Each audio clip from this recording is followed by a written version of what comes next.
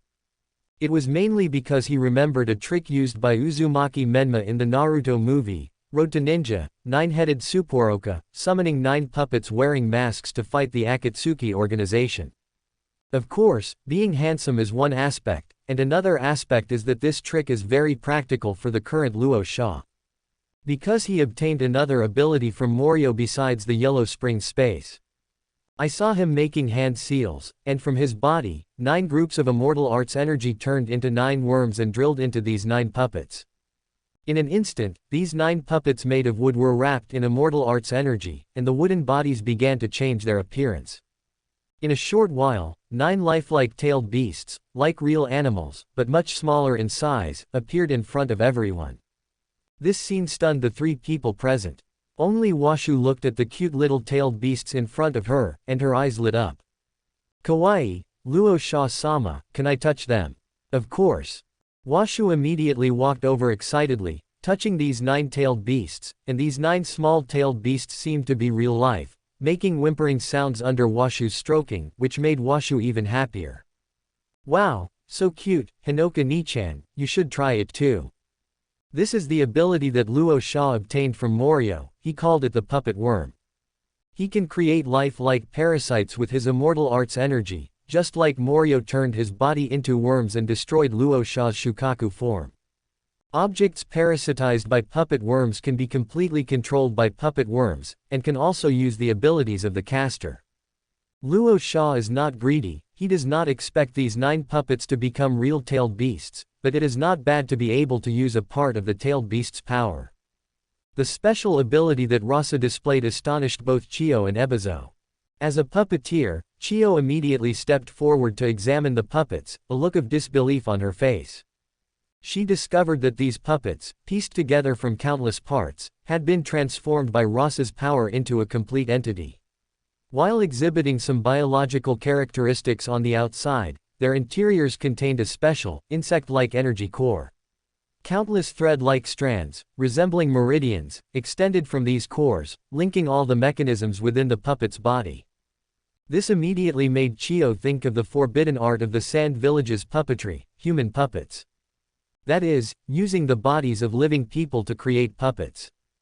Because when a person is alive, the chakra within their body will not dissipate. Therefore, when modifying the body of a living person to create a puppet, the chakra within their body will be preserved. In addition to the chakra meridian system inherent in the human body. Such human puppets could use the ninjutsu of the deceased before their death, even including bloodline limits. However, modifying a person's body while they are alive is obviously extremely cruel. Even ninja villages like the Sand Village have classified such bloody puppetry as a forbidden technique. But now, Rasa, as the Kazekage, could actually transform ordinary puppets into human puppets. This ability is simply incredible. How did you manage to do it? Is this also an ability of Sage Art Energy? Chiyo asked in surprise. Rasa originally wanted to deny it. After all, this was the power of Mo Ryu that he had obtained through the ability of Open Black Lens Bracket Karma Close Black Lens Bracket. However, thinking that Mo Ryu's chakra had also been integrated into the Sage Art Energy, he thought for a moment and said, "You could say that, but compared to other abilities of Sage Art Energy, I can't be sure if you can also obtain this power." This feeling is just like the difference between ninjutsu and bloodline limits in chakra. I call this ability, Sage Art Limit Puppet Bug. You can't even use basic Sage Art yet, so Sage Art Limit is even more out of the question. Ebizo nodded from the side. That's right, sister, don't be too anxious. Master Sage Art Energy first. Chiyo completely ignored him, took out a scroll from her pocket, and directly used the summoning technique to summon her secret technique, the Chikamatsu 10 puppets. Then, without any politeness, she said to Rasa. Kazekage, use this power on my Chikamatsu 10 puppets as well. Rasa didn't refuse, but said. It's not difficult, but Elder Chiyo, I must make it clear that the puppets controlled by my Sage Art Limit Puppet Bug will be under my control. Besides, if you haven't mastered this ability, you won't be able to replenish the Sage Art energy in the puppet bug. Chiyo said without any hesitation. No problem, compared to being controlled, this old woman is more interested in this ability. Seeing this, Rasa directly used Sage Art Limit Puppet Bug on the Chikamatsu 10 puppets. Seeing the transformed Chikamatsu 10 puppets, Chiyo immediately issued a farewell order and plunged into researching the changes in the Chikamatsu 10 puppets. Ebizo shook his head helplessly upon seeing this. Kazekage-sama, now that things are settled here with my sister, please come with me. Okay. After storing the nine-tailed beast puppets in the underworld space, Rasa followed Ebizo, Hinoka, and Hanataba to the third floor, which was divided into two halves, one belonging to Ebizo and the other to Chiyo. As soon as he entered the half of the room belonging to Ebizo, Rasa saw various sealing scrolls covering the walls and the floor. On Ebizo's desk, a palm-sized scroll stood quietly. Ebizo walked over, took the scroll in his hand, and held it up in front of Rasa. Kazekage-sama, this is the technique developed according to your request, which I call, Gourd Seal. Quote.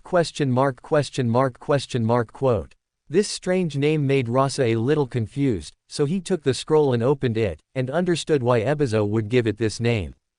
I regret to say, Kazekage-sama, that I can't fulfill your initial request to seal a special space into your body. Fortunately, Hinoka gave me an inspiration. Since it's impossible to directly seal this special space into your body, I can only choose a compromise.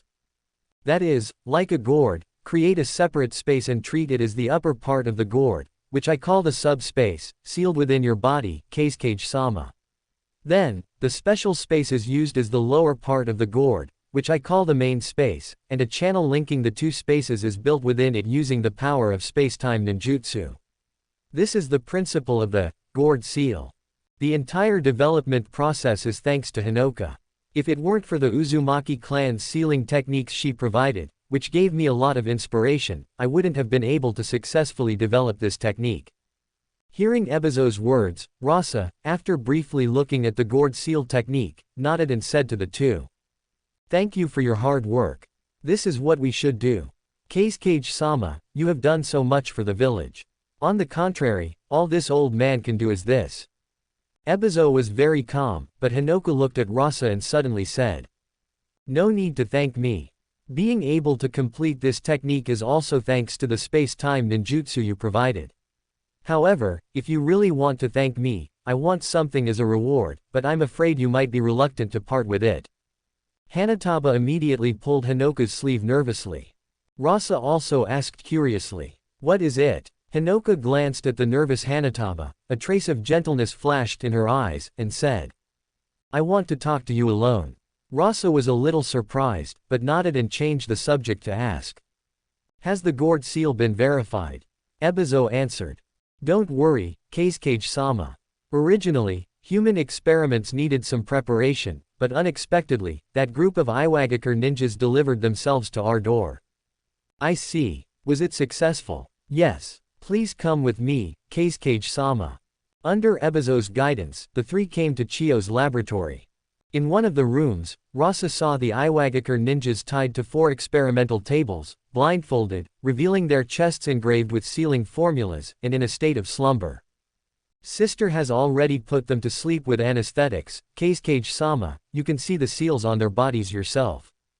Okay. Rasa stepped forward and pressed his hand on the sealing formula on the chests of these experimental subjects.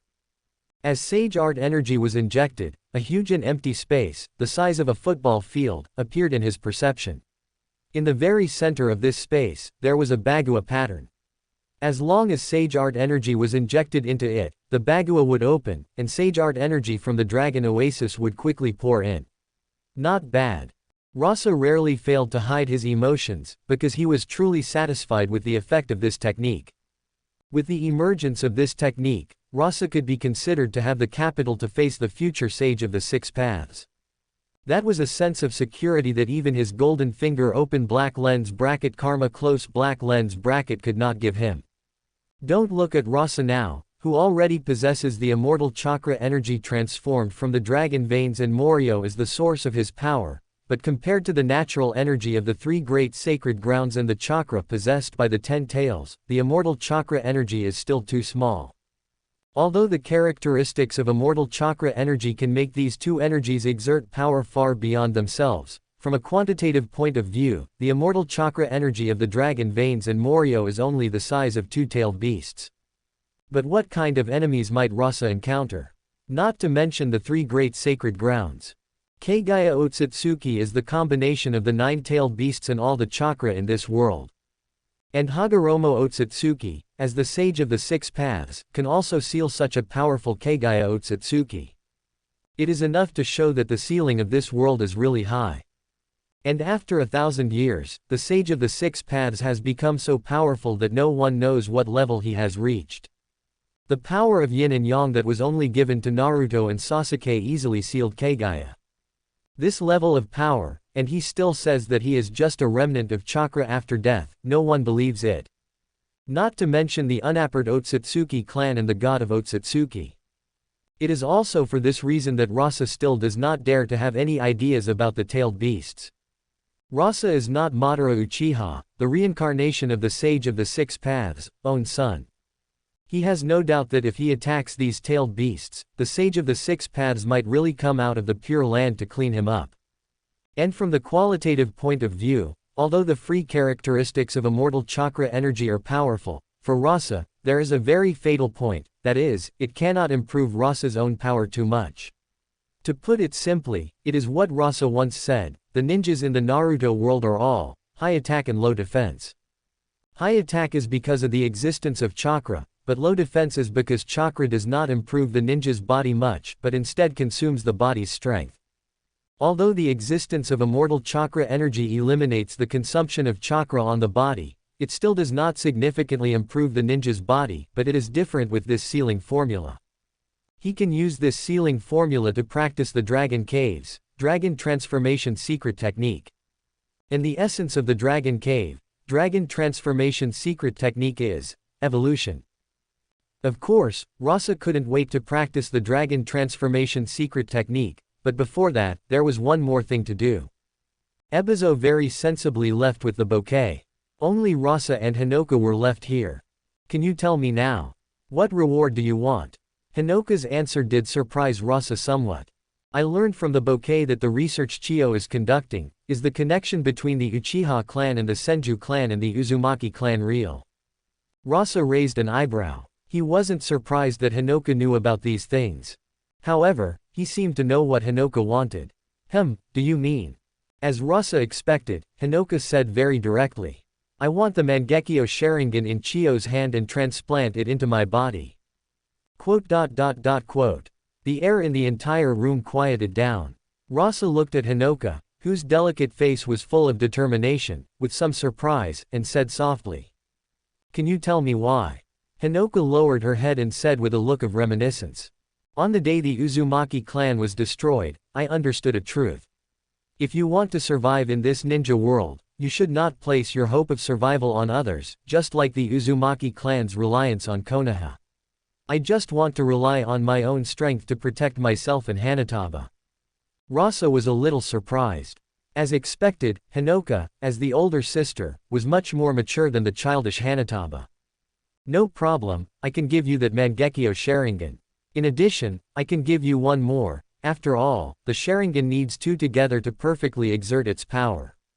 I will talk to Chiyo about this, but for your safety, I must wait until Chiyo confirms that your body is suitable before I agree to transplant it for you. Feeling the concern in Rasa's tone, Hinoka rarely smiled and said, "Thank you." Rasa shook his head. "No need to thank me. To some extent, this is also a good thing for Sunagaku.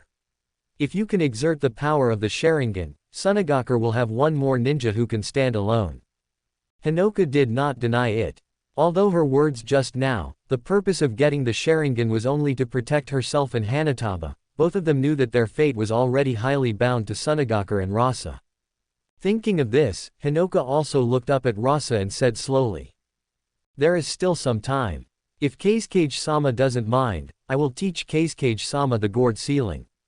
Although the name is a bit strange, the gourd sealing is still very complex from the perspective of technique. Of course, Rasa had no reason to refuse. In this way, under Hinoka's guidance, Rasa began to learn and master the gourd sealing. Sunagaku. The lodging place for the Kumogaku ninjas. Teroi looked at the latest information he had obtained from the village and couldn't help but sigh. He called the only companion who was still by his side and said, "It's time to return to the village. Our mission has been completed." Mission completed. Teroi-sama, do you mean? Teroi did not hide anything.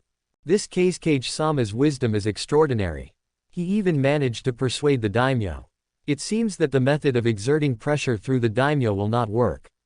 The Raikage has decided to join forces with Iwagakure to attack Sunagaku. I understand, then I will go and prepare. Watching his companion leave, Teroi looked in the direction of the Kazekage building. He had been in Sunagaku for 2 weeks, but he had never seen this young Kazekage. This made him feel that this Kazekage was becoming more and more mysterious. Especially this Kazekage showed political wisdom that did not match his age, dissolving the plans of Kumogaku and Iwagakure one by one. He just didn't know how this young Kazekage would deal with the attacks from Kumogaku, Iwagakure, and even Konoha. Just as Kumogaku chose to leave Sunagaku, Iwagakure also chose to leave Sunagaku. The same actions of both sides made Maki, as the Anbu captain, also feel an impending storm. He immediately ordered the Anbu ninjas to investigate everywhere. Soon there were results. Kumogaku and Iwagakure, which had originally ceased their activities, began to mobilize the village's supplies again, looking like they were preparing for war, but this time their target was no longer Konoha. Although the Cloud Village and the Rock Village tried their best to conceal their actions, how could they really hide the mobilization of so many supplies and ninjas from the various spies left in the two villages? However, that was indeed the case, and everyone understood that the Cloud Village and the Rock Village were serious this time. It wasn't like half a year ago, when they pretended to attack in order to force the Sand Village to deal with Konoha together. Land of Fire, Konoha Village. After receiving news of the Cloud Village and the Rock Village's movements, the ninjas of Konoha were overjoyed after breathing a sigh of relief. The change in the strategic goals of the Cloud Village and the Rock Village meant that Konoha had finally survived the most dangerous period. As long as the Cloud Village and the Rock Village really went to war with the Sand Village, then Konoha could completely get rid of the crisis and no longer face such a dangerous situation of being besieged by multiple villages. However, regarding how Konoha should react to the upcoming war between the Cloud Village, the Rock Village, and the Sand Village, divisions appeared within Konoha Village. Some believed that Konoha should also participate in the war to attack the Sand Village. After all, whether it was the Sand Village's surprise attack on the Land of Fire, the losses caused to the Land of Fire and the pressure from the daimyo, or Konoha's disastrous defeat in the Land of Rivers, and the lives of the more than 1,000 ninjas who died, the hatred of the Sand Village within Konoha made everyone tend to retaliate against the Sand Village. But there was also a party that believed that Konoha should take this opportunity to recuperate, and wait until the Cloud Village, the Rock Village, and the Sand Village were all hurt before considering whether to join the battlefield. Obviously, both of these ideas were inclined towards offense. It's just that one is swayed by the emotion of revenge, and the other is controlled by rational thinking. From a rational point of view, watching the tigers fight from the mountain is definitely the best choice, but the Sand Village's repeated provocations against Konoha have made everyone in Konoha hold their breath, and it is not easy to suppress this breath. Fortunately, Konoha still suppressed this emotion. Because Minato Namikaze, the commander-in-chief, was still training in Mount Myoboku to learn Sage Jutsu. Land of Wind, Sand Village. Another week has passed since the departure of the Rock Village and Cloud Village ninjas. Although, on the surface, the Sand Village seemed to have returned to its prosperous development, judging from the tense atmosphere revealed within the village, even if the Anbu tried to control it, news from the outside world inevitably spread within the village. Dragon Oasis. The very center of the huge forest, below the huge divine tree. Rasa sat cross-legged. Fukaku, the Jinchuriki of Shukaku, and Tagetsuhime from Ryachi Cave each stood guard. Fukaku's expression was always so peaceful, like a seated old monk. Tagetsuhime's eyes were filled with surprise. Only Rasa at this time, with his upper body exposed, had a seal-like technique at the position of his navel, with a bagua in the center and a spiral pattern on the outside. The surrounding sage chakra seemed to be attracted by this vortex and integrated into the bagua. In the different space of this seal, in the world the size of a football field, green sage chakra poured in from all around, like a pool being filled with water, filling the entire different space with a mist-like aura. But this mist was not calm. Under the control of an unknown force, these mists were also slowly flowing in a vortex shape, gathering in the very center of the entire space, forming a Rasengan the size of a fist. This is the essence of Ryachi Cave's dragon transformation secret technique. Through this form, natural energy or sage chakra is constantly compressed, and the accumulation of energy will lead to a qualitative change. After the qualitative change, the qualitatively changed energy will feed back the body, allowing the body to also undergo a qualitative leap. The reason why the snakes of Ryachi Cave have such huge sizes, long lifespans, and powerful strength is because of this secret technique. Of course, even if no qualitative change occurs, just the sage chakra stored here is enough to prevent Rasa from feeling troubled by the consumption of sage chakra in a short period of time. With this level of power, Rasa can be considered truly qualified to dance in this world. And now, he is just waiting for the opportunity to come. But before the opportunity to wait appeared, Maki brought back a group of people that even Rasa was a little surprised by. Sand Village, Kazekage Building. When Rasa, who had finished a day of training, returned to the village and came here. A group of people that surprised Rasa were already waiting here. There were a total of 5 people in this group. The leader was a young man who looked like a child, with green hair and a petal weapon on his back. Next to the young man was Rasa's acquaintance, the leader of the 7 ninja swordsmen of the mist, Kisame Hoshigaki. Behind the two was a man with an eye patch over his right eye, long gray-blue hair, and sealing charms hanging from his ears. As for the remaining 2, they looked a little ordinary, and Rasa had no impression of them. Seeing the 3 appear, the young man at the head immediately bowed respectfully. I, Yagura Karataki, a Jonin from the Mist Village, have met the Kazekage-sama. As expected, it's the future 4th Mizukage. Rasa nodded, then looked at the others and asked. What brings the Mizukage-sama to our Sand Village? Don't tell me you're here to congratulate me on becoming the Kazekage again. Kisame Hoshigaki next to Yagura Karataki grinned, revealing his shark-like teeth, and said with a smile. Kazekage-sama, you're joking. This time, Yagura-sama and I are here on behalf of the Mizukage-sama to send a little gift from our Mist Village. A gift? Yes. Kisame Hoshigaki took out a scroll from his chest. Seeing this, Maki stepped forward to receive it. After Rasa took it and opened it, he was a little surprised by the contents. What does your Mizukage-sama mean by this? He actually wants to form an alliance with our Sand Village. Don't you know that the Cloud Village and the Rock Village are preparing to launch a war against our Sand Village right now? Yagura Karataki answered, his voice soft. Isn't it at such a time that the sincerity of our Mist Village is shown? Kazekage-sama. Rasa was also interested, so he directly asked. Oh, then how does your Mist Village plan to form an alliance with our Sand Village? The Mizukage-sama's meaning is that, in order to express our sincerity, our Mist Village can dispatch ninjas this time to help the Sand Village deal with the joint efforts of the Rock Village and the Cloud Village in the form of mercenaries. Oh, that's really thank you, but there should be other conditions for such a good thing, right? That's natural. In addition to the military expenses for the dispatch of our Mist Village ninjas, the Mizukage-sama's meaning is that our Mist Village and the Sand Village can reach deeper cooperation, such as the first Hokage's cells that you obtained from Konoha, Kazekage-sama, as well as the Sharingan and the sealing techniques of the Uzumaki clan. Although Rasa had guessed that the arrival of these Mist Village ninjas wasn't for a simple purpose, their bombastic claims still made him find it laughable. Your Mizukage has quite the appetite. Saying this, Rasa seemed to think of something and suddenly said, I understand now, so that means your Mist Village didn't obtain the Uzumaki clan's sealing techniques when you destroyed the Land of Whirlpools. No wonder your Land of Water still can't create Jinchuriki. After all, you did obtain the 3 tails and 6 tails back then. Upon hearing this, the expressions of the 5 Mist Village ninjas present subtly changed. Yagura Karataki calmed himself and said, whether the appetite is big or not depends on whether it's beneficial to both sides. Using the Uzumaki clan's sealing techniques to exchange for a reliable ally, isn't that the most beneficial choice for the current Sand Village? You little brat are quite the talker. Rasa chuckled and then, ignoring Yagura Karataki's displeased expression, continued to ask. So, if I'm willing to cooperate, who would have command over your Mist Village ninjas?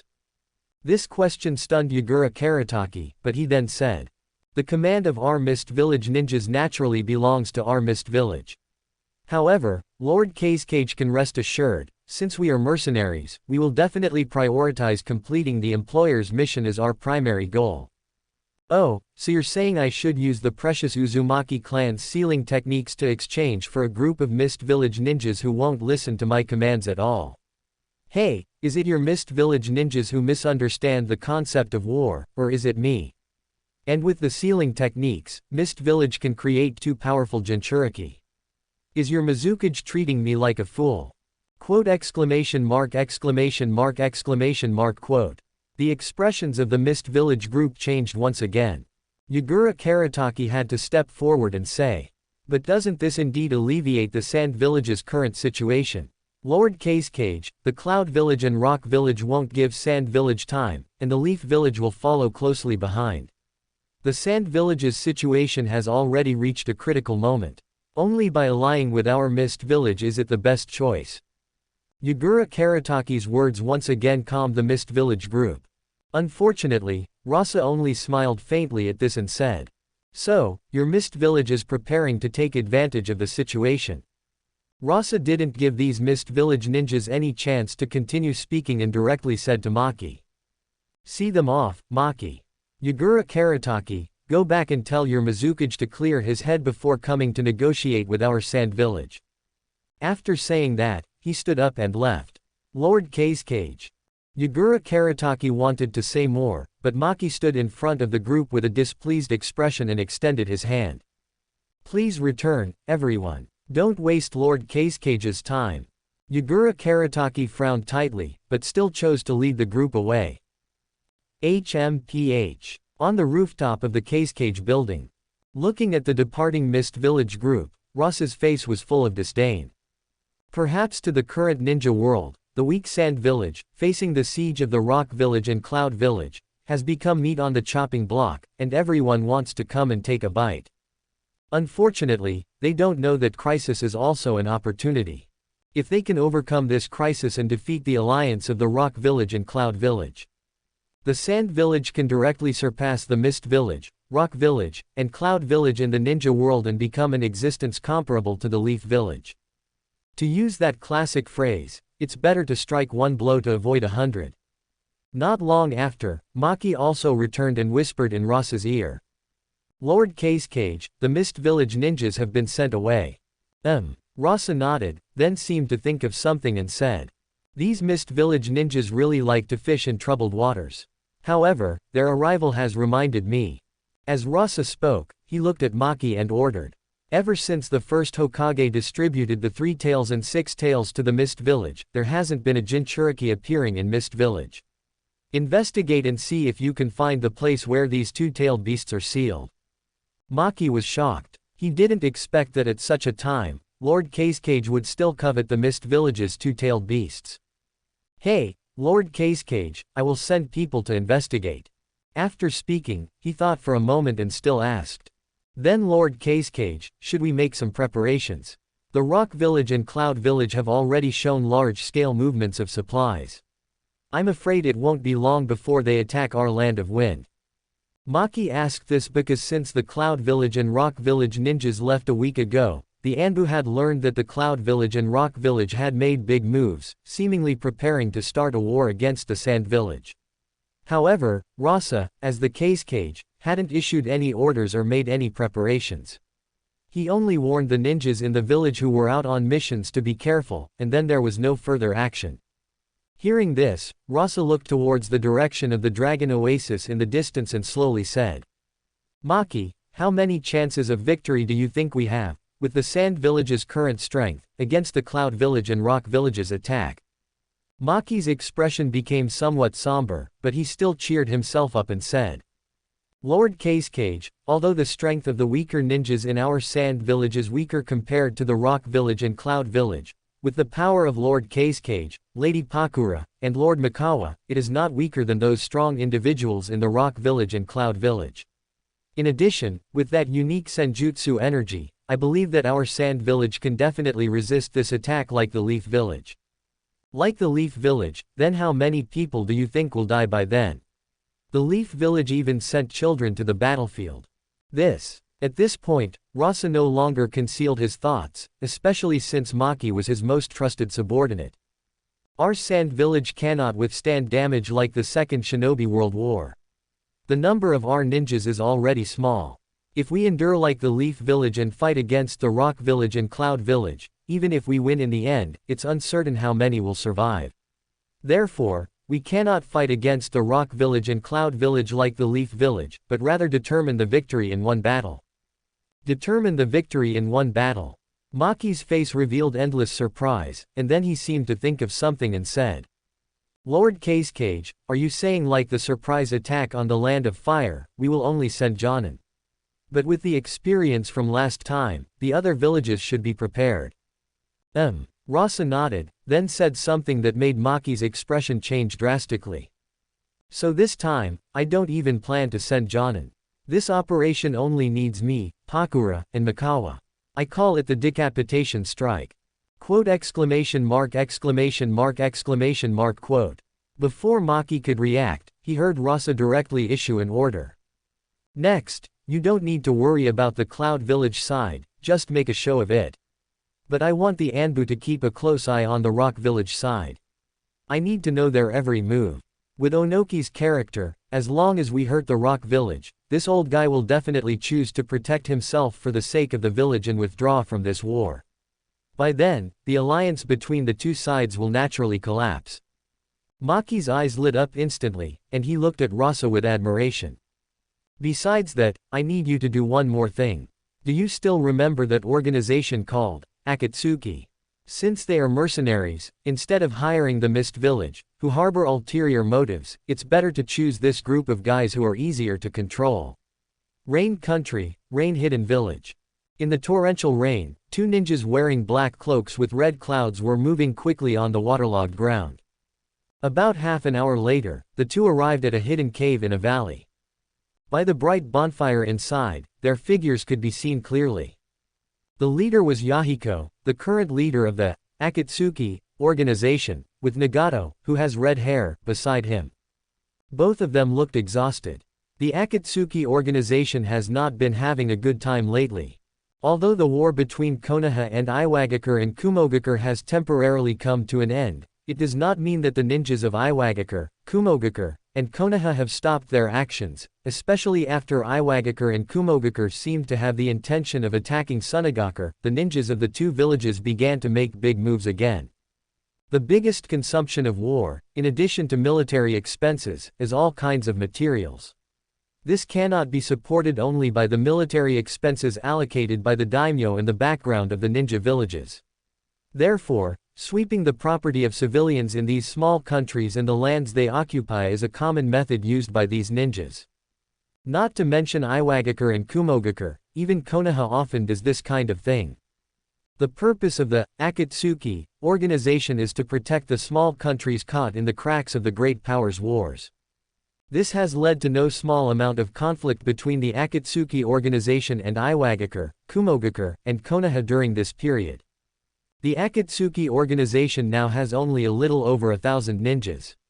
It is indeed a bit beyond their ability to protect so many small countries, but Yahiko still dispatches the Akatsuki ninjas as much as possible to protect those who need protection. This has made the Akatsuki organization famous throughout the ninja world during this period.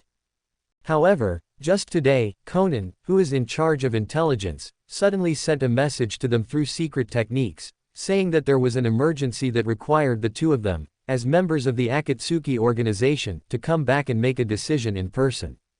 Conan, what's the matter that requires Nagato and me to come back? Conan's expression was a little serious, and her eyes looked into the depths of the cave. In the somewhat surprised gazes of Yahiko and Nagato, a masked Anbu ninja walked out of the cave and introduced himself.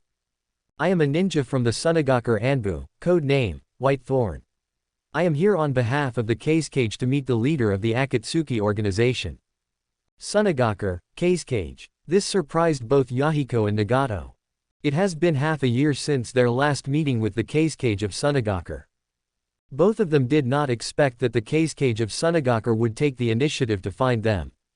Although the last meeting, the Kazekage, who was only a little older than them, left them with a good impression, the three people present knew that the Kazekage's desire to see them at this time was definitely not a trivial matter. Yahiko calmed himself down and asked with the composure that a leader should have. Oh, what does Sunagaker want from us? The Anbu ninja did not answer, but took out a scroll from his pocket and offered it with both hands. Upon seeing this, Nagato walked over, took the scroll, and handed it to Yahiko. The Sunagaker Anbu ninja then said, my mission is complete, then I will take my leave first. After saying that, the figure of the Sunagaker Anbu ninja disappeared into the heavy rain outside. Looking at the Sunagaker ninja who left, the three of them looked at each other with strange expressions. Conan saw this and said to Yahiko, why don't we take a look at what the Kazekage said in the letter first? Yeah. Yahiko opened it and glanced at it, then frowned slightly. What's wrong? Yahiko handed the scroll to Conan and Nagato, and then said with a troubled expression. The Kazekage of Sunagaker wants to hire our Akatsuki organization to deal with the ninjas of Iwagakure and Kumogakure. Quote exclamation mark exclamation mark exclamation mark quote. This surprised Nagato, who had not yet read the content of the scroll, while Conan, who was reading the content of the scroll, looked a little dignified and understood why Yahiko was having some difficulties. Logically speaking, from the standpoint of the Akatsuki organization, they should not directly participate in the struggles of the great powers, but the Kazekage proposed a bait in the letter that was somewhat difficult for the Akatsuki organization to refuse. That is, Sunagaker will recognize the existence of the Akatsuki organization and establish multiple cooperative relationships with the Akatsuki organization. The three people who have been fighting alone in the Rain Country for so long all understand how tempting this bait is. In the past few years, although from the outside, the Akatsuki organization seems to be developing in a thriving manner, and the number of ninjas has reached thousands, which is a scale that some small ninja villages do not have. But only the three of them, as leaders, know how embarrassing and difficult the current situation of the Akatsuki organization is. First of all, the Akatsuki organization is originally in illegal existence in the Rain Country, because the only legal ninja organization in the Rain Country is Imegakure, which is ruled by Hanzo of the Salamander. This led to a very embarrassing problem appearing in front of the Akatsuki organization, that is, the issue of the Akatsuki organization's activity funds. Without the support of the Rain Country, it is difficult for the Akatsuki organization to obtain stable funds to support their activities. It can be said that the current Akatsuki organization is completely supported by a common belief. The ninjas who join this organization are basically self-sufficient. In addition, the existence philosophy of the Akatsuki organization also destined them not to be accepted by the 5 major ninja villages that truly rule this ninja world, which allows the Akatsuki organization to only exist in the cracks of the 5 major countries, the dark side of the ninja world.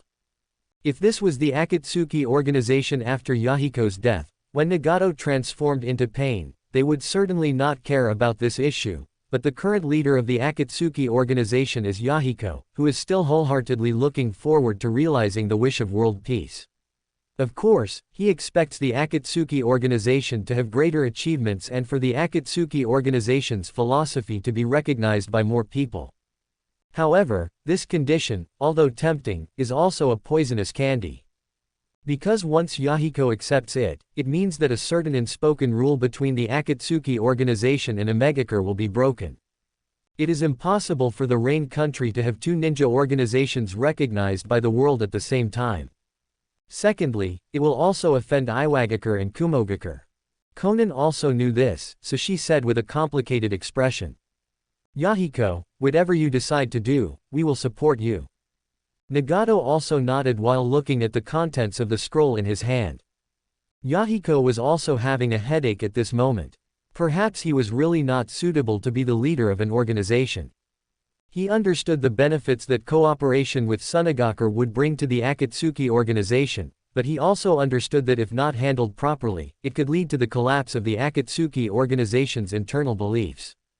After all, Sunagakure, as one of the 5 major ninja villages, has also caused a lot of damage to the small countries bordering it. There are also quite a few ninjas within the Akatsuki organization who hate Sunagakure. However, there was one thing he still understood. The Akatsuki organization does not belong to me alone, but to everyone. I will solicit everyone's opinions. Yeah. So, as the leader of the Akatsuki organization, Yahiko quickly gathered the high-level members of the Akatsuki organization together. Yahiko originally thought that everyone would argue fiercely, but when he stated the intention of cooperation from Sunagakure, except for a few who reacted fiercely, everyone actually agreed, and even began to discuss what kind of requirements to put forward to Sunagakure. This made Yahiko feel a little strange, whether he had overcomplicated this matter, or whether he had not truly recognized his companions. For more thrilling fanfiction stories like this, check out my channel Fanfic Audiobook. Dive into epic adventures, mysterious realms, and legendary journeys brought to life through immersive storytelling. Don't forget to like, share, and subscribe for more amazing audiobooks.